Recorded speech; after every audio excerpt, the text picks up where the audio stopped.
That one was moving like a snake. Mommy! I found a worm. Remember last time we were digging up those... For 4 years, Abby and Khalil have spent Saturdays digging in dirt, collecting childhood memories, and valuable gardening skills. They love, the harvesting and planting, but I think the part that they like the most is running around after the bugs and the butterflies.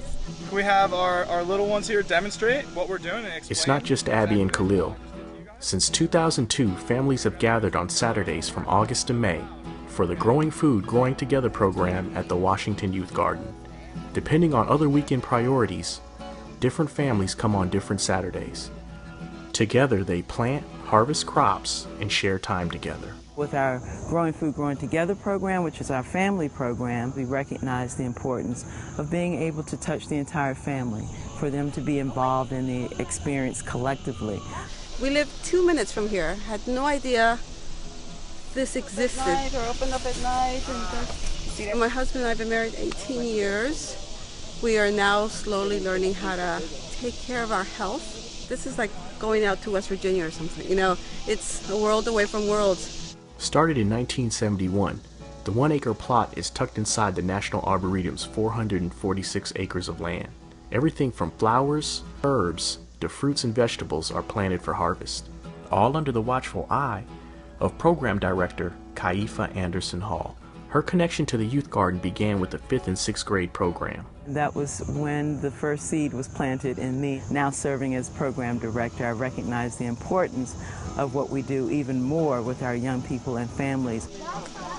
For Abby and Khalil, the garden provides a perfect place for them to learn more about the environment, but the challenge of getting more youth from the city aware of natural habitat and healthy living remains a big task.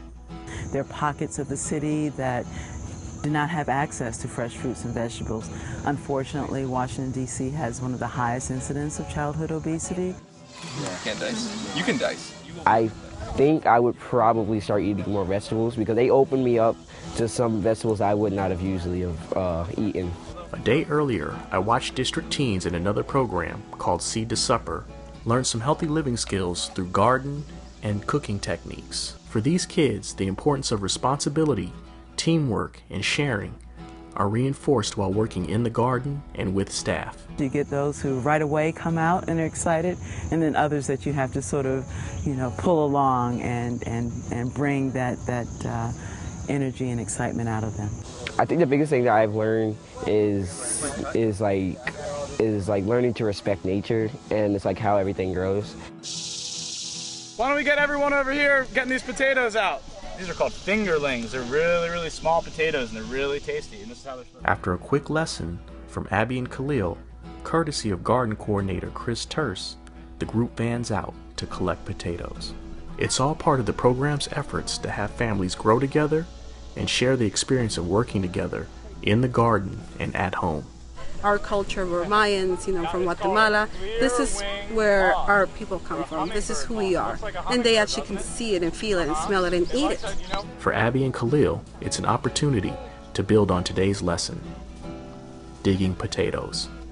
First, we loosen the soil, then you pull it out, and then you check through the potatoes and see if they're not green or have blue. But The bugs. Good job. And then we make piles. The bud pile, the squishy pile, and the green pile, And what else? the good pile.